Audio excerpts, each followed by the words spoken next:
नवरात्रि में भूलकर भी मत पहनना यह 3 गहने। भक्तों, अगर जिस महिला की शादी हो गई है तो ऐसे में अगर आपका पति भी इन 3 चीजों को पहनने के लिए जिद करे और कहे तो आप तुरंत मना कर देना। एक विवाहित महिला को नवरात्रि में भूलकर भी इन 3 चीजों को कभी नहीं पहनना चाहिए, नहीं तो आप अपने पति की मृत्यु का कारण बन सकती हैं। और भक्तों, आज के इस वीडियो में हम आपको यह भी बताएंगे कि नवरात्रि के कौन से दिन आपको किसी भी फल का सेवन भूल से भी नहीं करना चाहिए, नहीं तो नवरात्रि का व्रत अधूरा माना जाएगा और माता रानी क्रोधित हो जाएंगी। आपको सारी जानकारी शास्त्र प्रमाणित दी जाएगी। और भक्तों, 5 महिलाओं को नवरात्रि का व्रत कभी नहीं रखना चाहिए।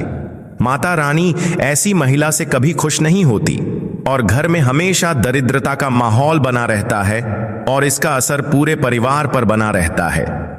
इसीलिए आप जान लीजिए कि अगर आपने गलती से भी नवरात्रि का व्रत रख लिया है तो आपका व्रत खंडित हो जाएगा और आपको घोर पाप लगेगा। जान लें, कहीं आप भी इन 7 महिलाओं में से तो नहीं हैं। जय माता रानी। भक्तों, नवरात्रि हमारे हिंदू धर्म का एक प्रमुख और महत्वपूर्ण पर्व है। सनातन पंचांग के अनुसार शारदीय नवरात्रि का विशेष महत्व माना जाता है।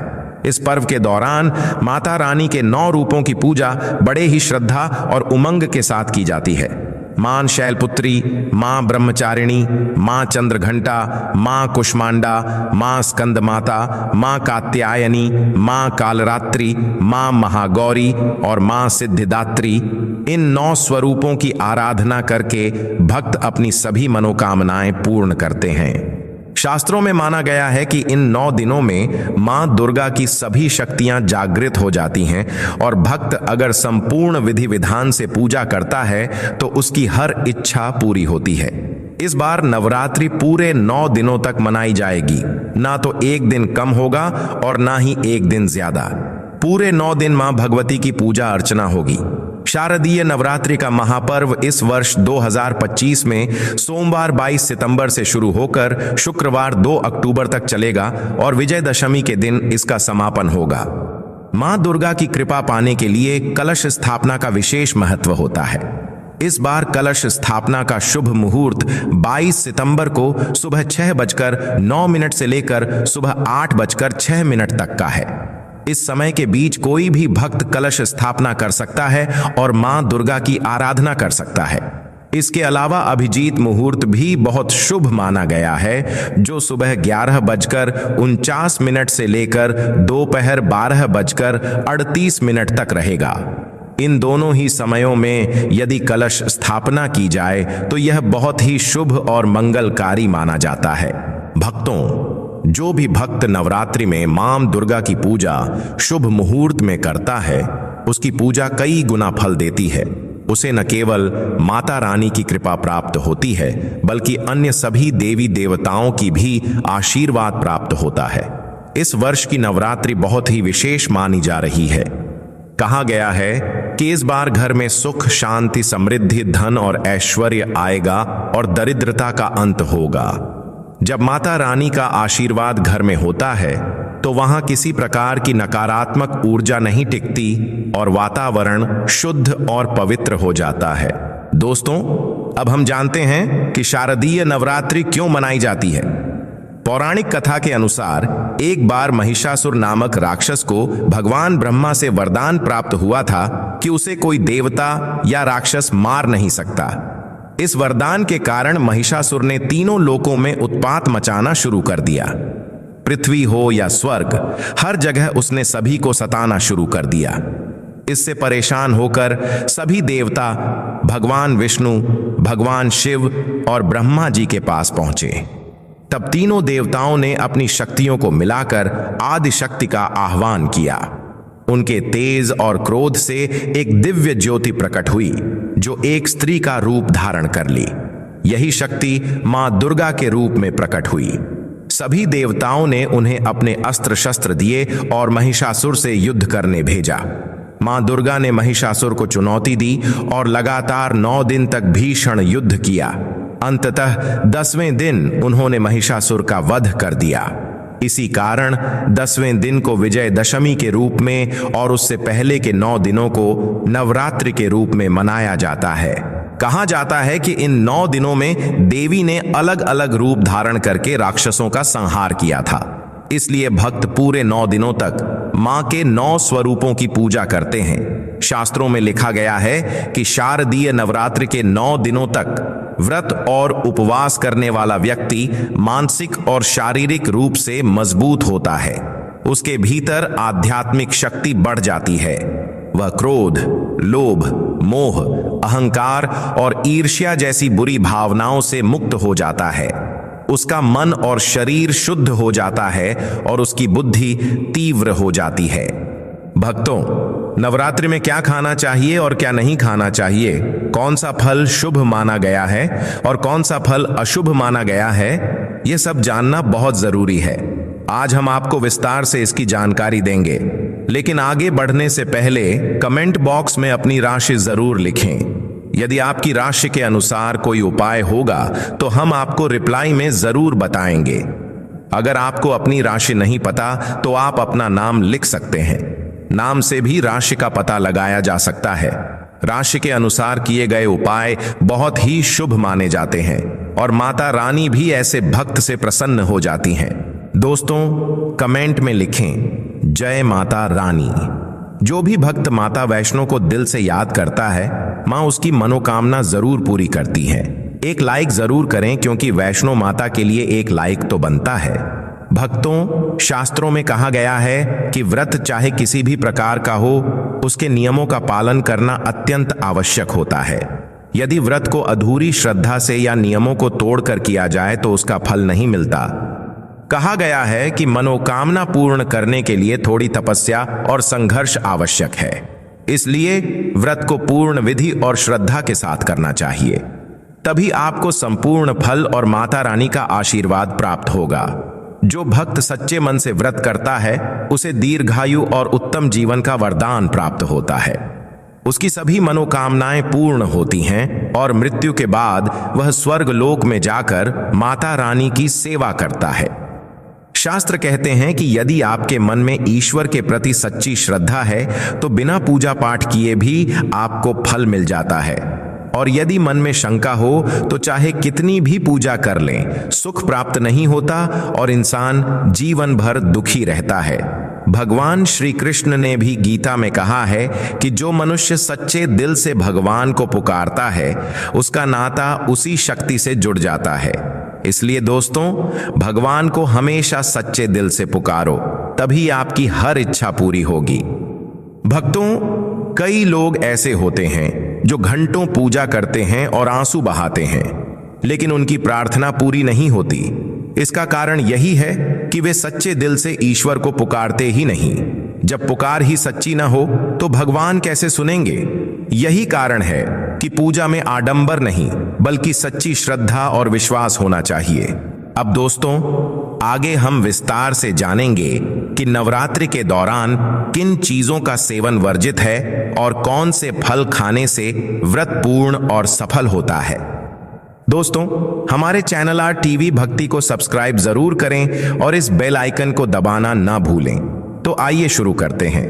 दोस्तों, आपको यह बात दिल से समझ लेनी चाहिए कि नवरात्रि के पवित्र दिनों में भूलकर भी पानी पूरी जैसा खट्टा और तेज मसालों वाला खाना नहीं खाना चाहिए, क्योंकि इन 9 दिनों के बीच कभी कभी शुक्रवार आ जाता है और शुक्रवार का दिन मां संतोषी का माना जाता है। शास्त्र यह कहते हैं कि मां संतोषी खट्टी वस्तु खाने वाले या खट्टी वस्तु अर्पित करने वाले व्यक्ति से रुष्ट हो जाती है। नवरात्रों में मां संतोषी जागृत स्थिति में रहती हैं और उनकी दिव्य शक्ति अनेक करोड़ गुना प्रबल हो जाती है। इसलिए जब नवरात्रि में शुक्रवार पड़े तो इमली का त्याग करना चाहिए, वरना मां नाराज होकर दंड दे सकती हैं। उसी प्रकार उस दिन नींबू भी नहीं लेना चाहिए। सामान्य व्रत के दिनों में नींबू चल जाता है, पर शुक्रवार के दिन मां के क्रोध से बचने के लिए नींबू छोड़ देना ही श्रेयस्कर है। अब दोस्तों, यह भी जान लीजिए कि शारदीय नवरात्रि में पानी पूरी क्यों वर्जित कही गई है। इसका कारण है कि उसमें अक्सर लहसुन और प्याज मिलते हैं और खट्टापन अधिक होता है जो व्रत को भंग कर देता है और पाप का कारण बनता है। यदि आप शारदीय नवरात्रि में या विशेषकर शुक्रवार को खट्टा छोड़ देते हैं तो माता संतोषी कृपा करके आपको धन धान्य से भर देती हैं और अपने आशीष से आपके घर में स्थायी वास कर लेती हैं। इसलिए नवरात्रों के शुक्रवार को लहसुन, प्याज और खट्टे स्वाद का परहेज करना चाहिए। चाहे आपने व्रत रखा हो या न रखा हो, तब भी शुक्रवार को इनसे दूरी ही हितकर है। वहीं यदि नवरात्रि के दिन आपने व्रत रखा है तो यह फल अवश्य लेने चाहिए। शास्त्र कहते हैं कि भगवान के भोग में सेब जैसे फल अर्पित किए जाते हैं और व्रती को भी वही ग्रहण करना चाहिए। केला, पपीता, तरबूज और मीठे अंगूर लेना श्रेष्ठ है, क्योंकि इनसे व्रतधारी को बल मिलता है और व्रत संपूर्ण होता है। खास ध्यान रहे कि नवरात्रों में केले का घर में प्रवेश अत्यंत शुभ माना गया है। केला माता रानी और भगवान विष्णु के आशीर्वाद से जुड़ा हुआ है, इसलिए जो भक्त नवरात्रि में केला खाता है वह दुख बाधाओं से बचा रहता है और माता लक्ष्मी प्रसन्न होकर आशीष देती हैं। दोस्तों, व्रत में हल्का और सात्विक भोजन प्रधान रखा जाता है, इसलिए तेल में तली हुई हरी मिर्च यदि लेनी ही हो तो बहुत कम मात्रा में लें, क्योंकि अत्यधिक तीखापन व्रतधारी के खाली पेट पर घाव जैसा असर कर सकता है। इस काल में रसदार आलू अवश्य लाभ देते हैं।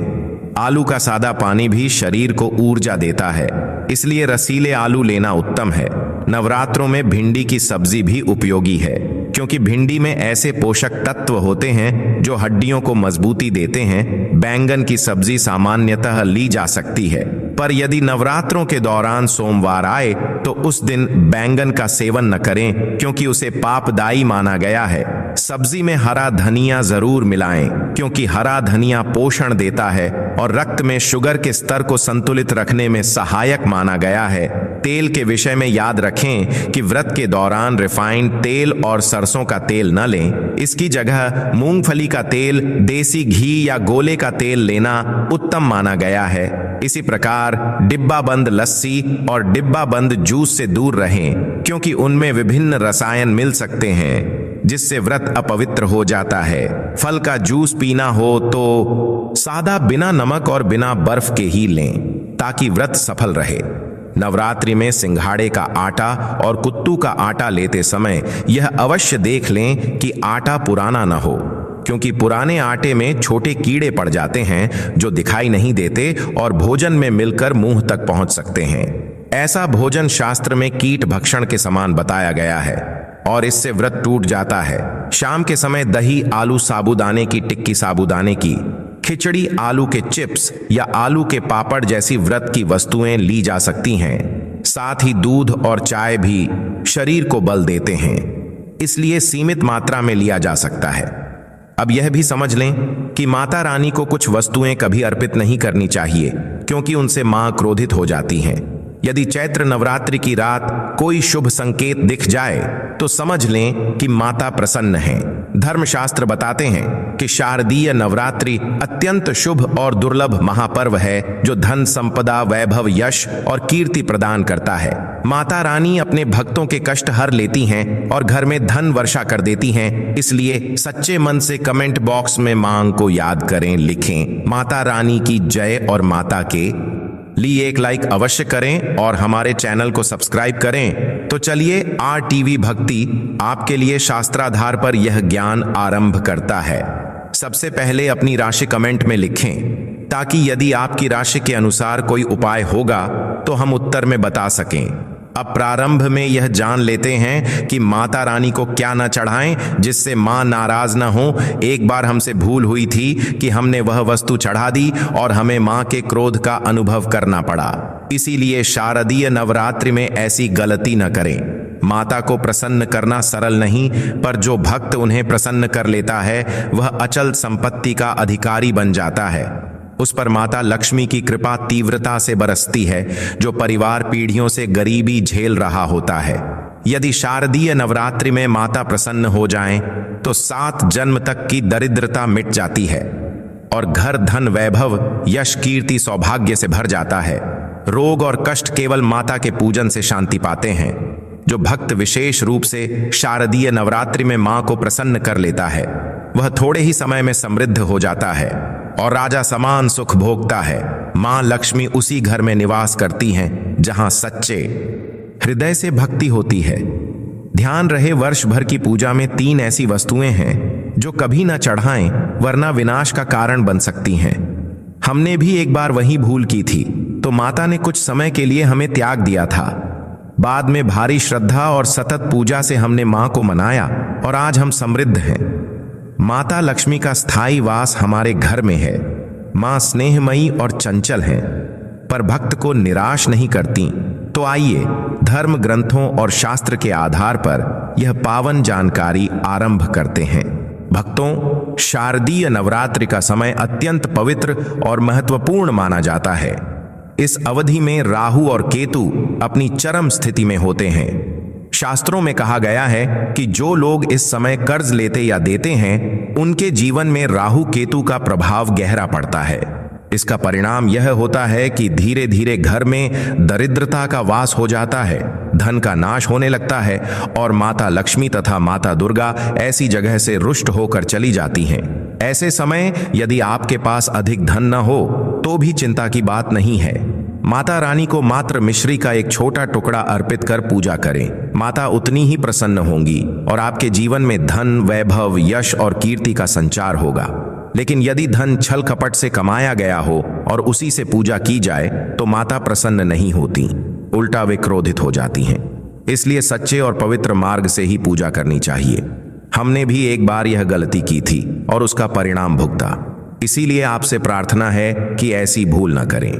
भक्तों, जब भी आप घर में माता की मूर्ति या तस्वीर लेकर आएं तो ध्यान रखें कि वह टूटी फूटी या खंडित न हो। शास्त्रों में खंडित मूर्ति की पूजा वर्जित कही गई है। टूटी हुई मूर्ति से माता रुष्ट हो सकती है। नवरात्रि पर पूजा की चौकी हमेशा लाल कपड़े से ढकनी चाहिए। सफेद, काले या नीले कपड़े का प्रयोग नहीं करना चाहिए। लाल रंग मां को सबसे प्रिय है और इसे शक्ति का प्रतीक माना जाता है। श्री कृष्ण ने भी कहा है कि जो व्यक्ति लाल कपड़े पर माता की स्थापना करता है, उसके घर में कभी अन्न धन की कमी नहीं रहती। सुख, समृद्धि और यश सदैव बना रहता है। इसलिए नवरात्रि में लाल कपड़े पर ही पूजन करें। दोस्तों, एक और बात याद रखनी जरूरी है कि माता की पूजा में हरे नारियल का प्रयोग नहीं करना चाहिए। शास्त्रों के अनुसार इस समय जटा वाला नारियल ही चढ़ाना चाहिए, क्योंकि नारियल माता का प्रतीक माना गया है। नवरात्रि पर घर में नारियल लाना शुभ होता है। इससे माता रानी का साक्षात आगमन माना जाता है। इसी तरह नाशपाती का फल माता को अर्पित करना अशुभ है, क्योंकि इसका अर्थ ही नाश से जुड़ा हुआ है।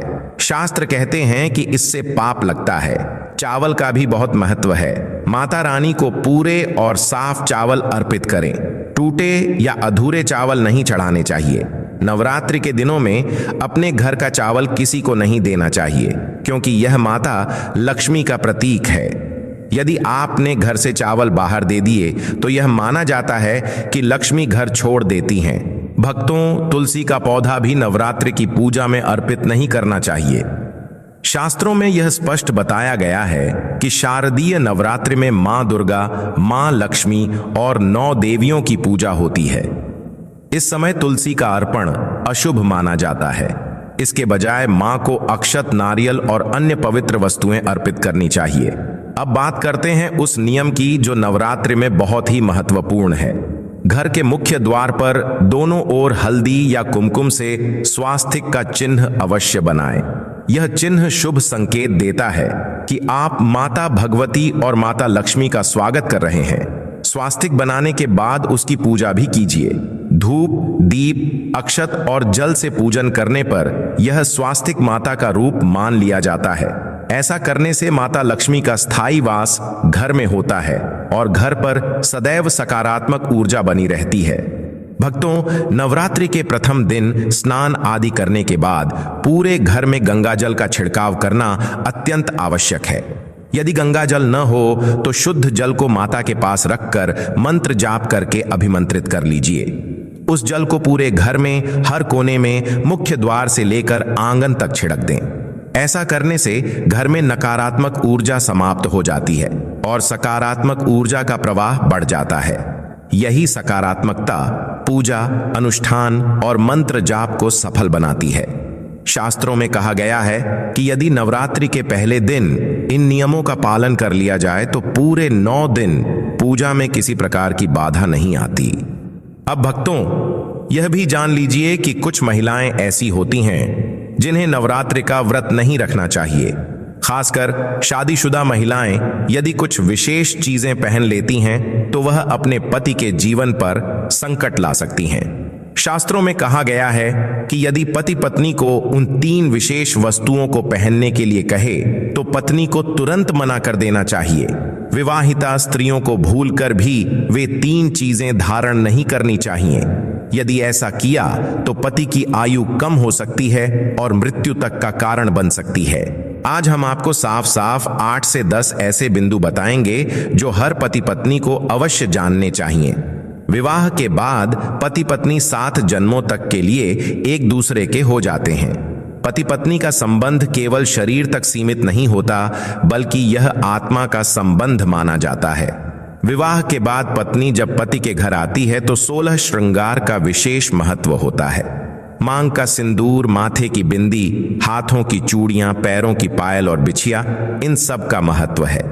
लेकिन कुछ चीजें ऐसी हैं जिनका प्रयोग यदि पत्नी गलती से कर ले तो उसका परिणाम पति के जीवन पर नकारात्मक रूप में पड़ सकता है। भक्तों, श्रृंगार न केवल एक स्त्री की सुंदरता को बढ़ाता है, बल्कि उसके जीवन में आए परिवर्तन और समाज में उसकी पहचान को भी एक नया रूप देता है। धार्मिक ही नहीं बल्कि वैज्ञानिक दृष्टि से भी 16 श्रृंगार का विशेष महत्व माना गया है। 16 श्रृंगार में उपयोग होने वाली प्रत्येक वस्तु विवाहित स्त्री के वैवाहिक जीवन का प्रतीक होती है। हर वस्तु का अपना एक अलग महत्व होता है और हर सुहागन स्त्री अपने पति की लंबी आयु और सुखमय जीवन की कामना के साथ इनका धारण करती है। लेकिन शास्त्रों में कुछ ऐसी चीजों का भी उल्लेख है जिन्हें महिलाओं को कभी नहीं पहनना चाहिए। अब कुछ लोग इस विषय को हल्के में ले लेंगे क्योंकि उन्हें वास्तु और शास्त्र का ज्ञान नहीं होता। इसीलिए एक कहावत प्रचलित है, भैंस के आगे बीन बजाना।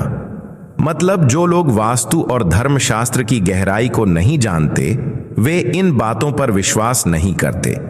परंतु भक्तों, यदि आप 100% सही और सटीक जानकारी पाना चाहते हैं तो ध्यानपूर्वक सुनिए। अपने सभी कार्य कुछ समय के लिए छोड़कर इस ज्ञान को पूरे मन से समझिए। सबसे पहले नियम, किसी भी शादीशुदा महिला को एकदम सफेद रंग का वस्त्र कभी नहीं पहनना चाहिए। आजकल के फैशन के दौर में कई महिलाएं सुंदर दिखने के लिए ऐसे कपड़े पहन लेती हैं जिनके बारे में शास्त्रों में स्पष्ट निषेध किया गया है। सफेद वस्त्र, विशेषकर सफेद साड़ी या सूट, विवाहित महिला के लिए वर्जित है क्योंकि यह विधवा के लिबास का प्रतीक है। इसे पहनने से पतिव्रता धर्म का क्षय होता है और रिश्तों में नकारात्मक ऊर्जा प्रवेश करती है। इससे पति की आयु पर भी संकट आ सकता है। यदि आपको सफेद वस्त्र पहनना ही है तो उसमें अन्य रंगों का मेल अवश्य होना चाहिए। दूसरा नियम, शादीशुदा महिला को कभी भी पैरों में सोने की पायल या बिछिया नहीं पहननी चाहिए। शास्त्रों में सोने को पैर में पहनना अशुभ माना गया है। यह कुबेर देवता का अपमान है और इसके कारण परिवार पर विपत्ति आ सकती है। पैरों में सोना पहनने से पाप लगता है और पारिवारिक रिश्तों में दरार आती है, इसलिए इस भूल से बचना चाहिए। तीसरा नियम, सिंदूर और मंगलसूत्र का महत्व। हिंदू धर्म में विवाह तब तक अधूरा माना जाता है जब तक स्त्री अपनी मांग में सिंदूर और गले में मंगलसूत्र धारण न करे। सिंदूर सुहाग की निशानी है और इसे न लगाने से सबसे बड़ा पाप माना गया है। मंगलसूत्र में चाहे सोना न हो, लेकिन उसमें पीले धागे और काले मोती अवश्य होने चाहिए। पीला भाग माता पार्वती का और काला भाग भगवान शिव का प्रतीक माना गया है। इसलिए शादीशुदा महिला को मंगलसूत्र या कम से कम गले में काला धागा पहनना आवश्यक है। भक्तों, क्या आप जानते हैं कि सिंदूर की डिब्बी में एक ऐसी चीज रखी जाए तो यह आपके परिवार के लिए अत्यंत शुभ होती है? इसके बारे में हम आगे बताने वाले हैं। धार्मिक मान्यता यह भी कहती है कि सिंदूर लगाने के कुछ विशेष नियम हैं जिनका पालन हर सुहागन महिला को करना चाहिए। यदि इन नियमों का पालन न किया जाए तो पति के स्वास्थ्य और धन पर संकट आ सकता है। अब भक्तों, कुछ ऐसी महिलाओं का भी उल्लेख शास्त्रों में है जिन्हें नवरात्रि का व्रत नहीं रखना चाहिए। सबसे पहले वे महिलाएं जो व्रत केवल दिखावे के लिए रखती हैं। ऐसा करना घोर पाप है और इससे देवी देवताओं का अपमान होता है। मां भगवती ऐसे लोगों से प्रसन्न नहीं होती, बल्कि उन्हें विपत्ति में डाल देती हैं। दूसरी, तलाकशुदा महिलाएं। शास्त्र कहते हैं कि विवाह दो आत्माओं का आजीवन बंधन है।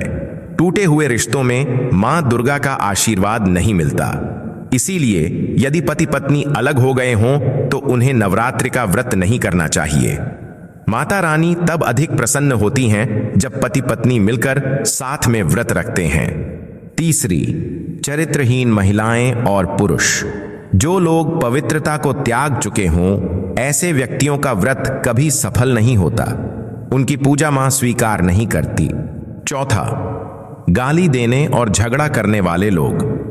यदि घर में कलह रहती है और लोग कटु वचन बोलते हैं तो वहां माता रानी का वास नहीं होता। व्रत करने के लिए मीठी बोली और शांत वातावरण आवश्यक है। पांचवां, गंभीर बीमारियों से पीड़ित व्यक्ति। यदि किसी को हृदय रोग, शुगर, उच्च रक्तचाप या गंभीर कमजोरी है तो उसे व्रत नहीं रखना चाहिए। ऐसा करने से उसकी सेहत पर संकट आ सकता है। छठा, मासिक धर्म में रहने वाली महिलाएं। शास्त्रों में इस अवस्था में पूजा और व्रत को वर्जित बताया गया है। सातवां, जो महिलाएं अपने पति का अपमान करती हैं। ऐसी महिलाओं का व्रत मां दुर्गा कभी स्वीकार नहीं करती, बल्कि उन पर घोर पाप लगता है। भक्तों, यही वे बातें हैं जिनका पालन करना आवश्यक है। जो लोग इन नियमों का पालन करते हैं उनके घर में सुख शांति बनी रहती है और मां दुर्गा उन पर अपनी कृपा बरसाती हैं। जो लोग इनका उल्लंघन करते हैं उनके जीवन में परेशानियां, रोग और दुख प्रवेश कर जाते हैं। इसलिए सावधान रहें और मां की पूजा श्रद्धा और नियम पूर्वक करें ताकि आपके जीवन में खुशियां बनी रहें। भक्ति और अध्यात्म से जुड़े ऐसे ही दिव्य वीडियो रोज देखने के लिए अभी RTV भक्ति को सब्सक्राइब करें और बेल दबाएं।